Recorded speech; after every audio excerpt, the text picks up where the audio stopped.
episode 27 of M the Motivated J Fitness presents Fit Talk and Motivation podcast. Hey, episode 27, y'all. Look, so episode 27, it's been a lot of work, a lot of hard work. So I look, I'll tell y'all this little contraption. I got my mic on. I think it's more better.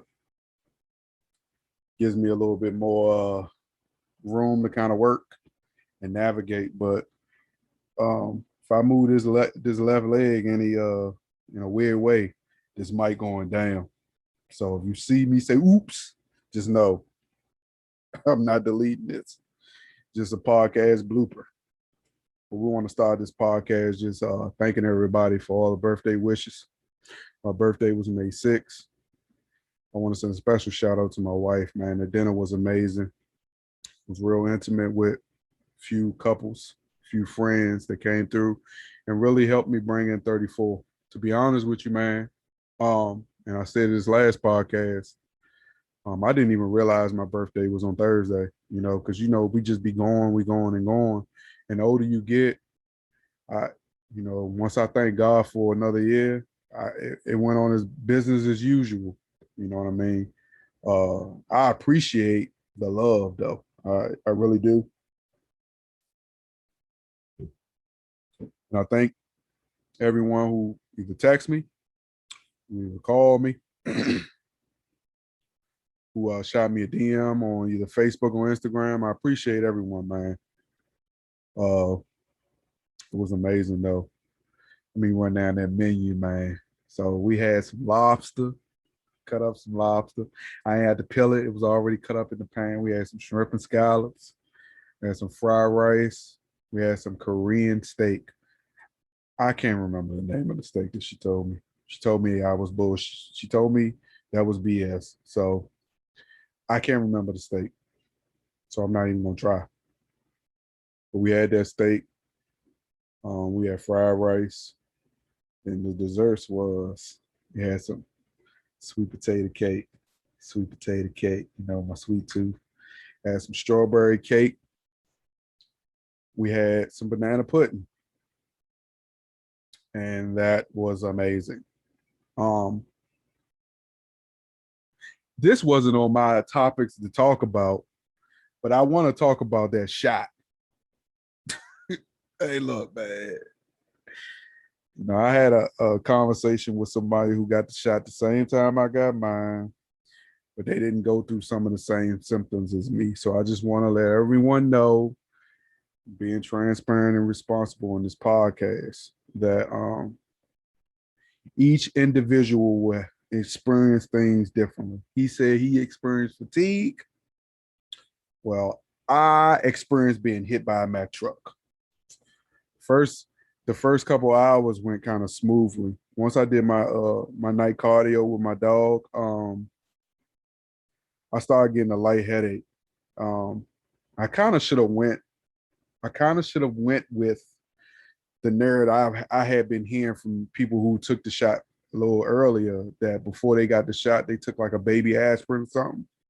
But that's neither here nor there. It's a learning experience, because chances are I'm gonna have to get this shot again next year. But hey man, let me say 24 hours, things went from 0 to 100 real quick. The fatigue set in. I had a minor headache. Man, before I know it, I got up around, my regular time to kind of start getting ready for my day, and I couldn't move. I mean, I was in pain. I'm talking about, like, the aches were like I had been in a car accident, and I can say that because I've actually been in a car accident before, and I felt the way you feel like the day after. So I felt like, man, I had been hit. My car had been hit. If I sat somewhere for too long, chances are I wasn't getting up. And the good thing, I think, and like I said, I had the Janssen Johnson Johnson, the one shot. I think the 80, it may be a little bit less, but I can't remember the percentage proof. But anyway, what was I saying? Oh yeah, the one thing I didn't have any issue with is the appetite.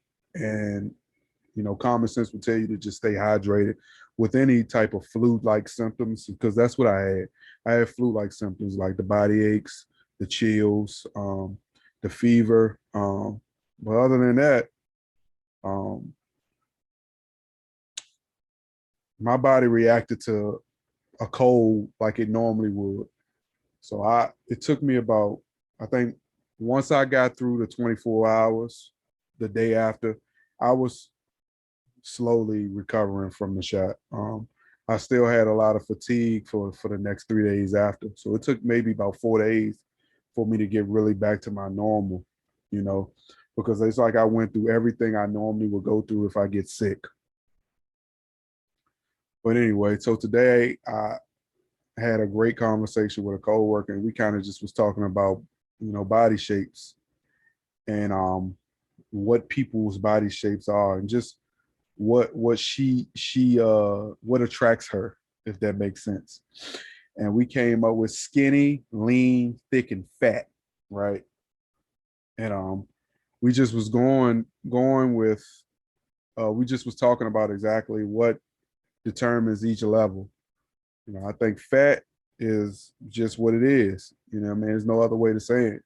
Um, you can still be fat and be in be in shape in so many words, but it just doesn't look good to the outer appearance, for the person that's looking at you.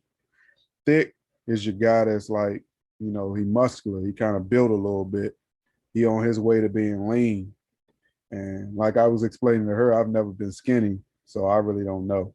But I've been in all three of these. I've been fat, I've been thick, and I've been lean. I've never been skinny. Let me just go through it. Being fat, um, when you're fat, there's certain things you really can't do. It's like from a cardiovascular standpoint, you really can't walk up so many stairs without being out of breath. Just walking may be a little bit. It might be a little. It might tire you out. Being thick, thick guys more like me, because right now I consider myself in the thick category. It's just thick is beautiful, and lean is when you can see a lot of your hard work and your the labor. And skinny is skinny. Skinny is what it is. But it got me thinking about James Harden. I personally think that James Harden's fat, but he's that athletic fat. You know what I mean? I, I was telling her that I don't think your boy really works out outside of just doing cardiovascular work.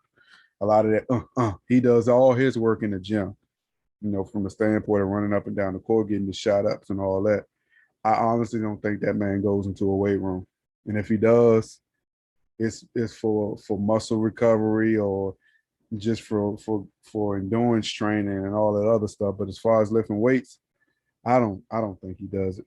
Anyway, that also got me thinking about in the moment when I was lean. And when I was lean, I think people were complimenting it. I had more eyes on me. And that was a period in time that I really don't believe my wife really enjoyed that. I'm also under the impression that she may have sabotaged my eating habits and got me back to eating the way I shouldn't be eating, even though she was cooking good. She was cooking too good. That's what I personally think. but I think in those lean moments, what I learned is there's a lot of work that goes into being lean and it all starts in with your diet, man. For example, I was having a man, we could talk about fitness all the time, dog. It is always when I'm doing my security gig that I get that one conversation where I can have a conversation about something I love, which is fitness. Like I explained to you, I've been fat, I've been thick, I've been lean. Of course, I've never been skinny, but I've made it through those three tiers, right? So I kind of have experience with some of the things that you want to talk about when it comes to fitness. I'm not gonna get too much of his business out there, but he said he wants to work out with me, which is cool. So I always ask certain questions because at the end of the day, before you start working out, you really want to have some sort of control over your nutrition. You know, I tell anybody that, anyone that's willing to listen, you have to have a handle over your nutrition. You have to be able to do certain things with your nutrition that enables you to be able to do certain things in the gym. He just was going he was just going into details of some of the limitations that he have, you know, just doing his daily life. And in my mind, I was thinking, you know, I had already came up with a game plan for him. Just come to the gym with me, man. You know, you could pay me. I'll take that as a donation because in my mind, you know, when you love something, man, of course you don't want to do it freely. But one of the things I learned is I lead with empathy, and that's going to lead into my next topic. Empathy is one of the things I preach. Empathy can't be taught. You know, I can have a simple conversation, but being honest and being transparent and using empathy is one of the biggest things that's enabled me to be the best me that I possibly can. So while having that conversation, I kind of wanted to make sure that, you know, we can be truthful and get right to the point. What are you doing? What can you do? And which way can you go?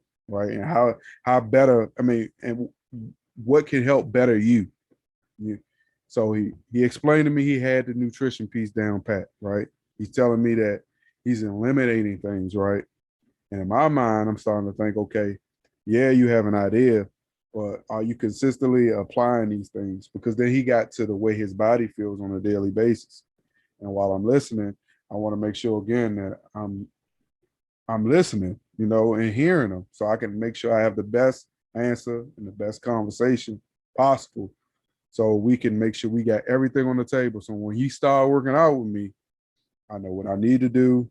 You know, I know the rep range, and I know not to work out, overwork them. He also brought up the fact of overworking a person. I think as a fitness enthusiast, as a fitness professional, as a trainer, you want to make sure, regardless if they're your friend, do things responsibly. Don't be trying to get 7 days worth of workouts in one day.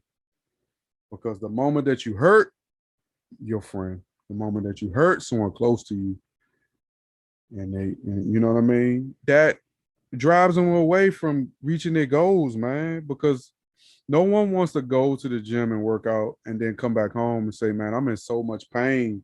Sometimes pain tends to turn you away from working out. So that's why it's so important to do the boring stuff first to get to the fun stuff later. Boring stuff first to get to the fun stuff later. But back to empathy. You know, I had a conversation with my pastor last week because, you know, he had some loss in his family. And we just was talking about people are like really suffering right now.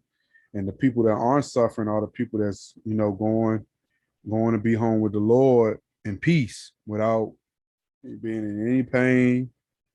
And but these people were the nicest people in the world. But the people that were just mean and spiteful and always cussing and bussing and being angry at people and holding on to grudges, they are suffering on their way out, right? And it got me to thinking, man, it's so important to love, man, and love with empathy. Because as I constantly say on this podcast, man, life has not always been easy for me. But the older I get, the more I understand the importance of empathy. The importance with leading with empathy and love. Because when it's your time, you want to go as peaceful. God suffered for us, man. We shouldn't be going out in pain. And I'm using my platform responsibly, man. I want to make sure I'm motivating folks and and also motivating folks so they can motivate folks to change lives, man. Because like there's so much anger right now, man. There's so much divide. There's so much you know this, I don't know this, and but if we just got to be consistent and do the right thing, man. Because like I said it last part, you know, suffering. I mean, the pain don't last always, man. If you lead with empathy and you do what you're supposed to do. I'm about to start rambling, so we're going to end this episode. This is the Motivated J Fitness presents Fit Talk and Motivation. Thank you for listening to this podcast. Make sure you subscribe to the YouTube. Make sure you follow me on Instagram at _MTheMotivatedJ_fitness. And from Fat to Fit, MJ.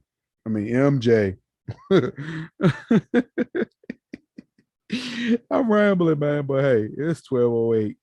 So forgive me. Thank you. Peace.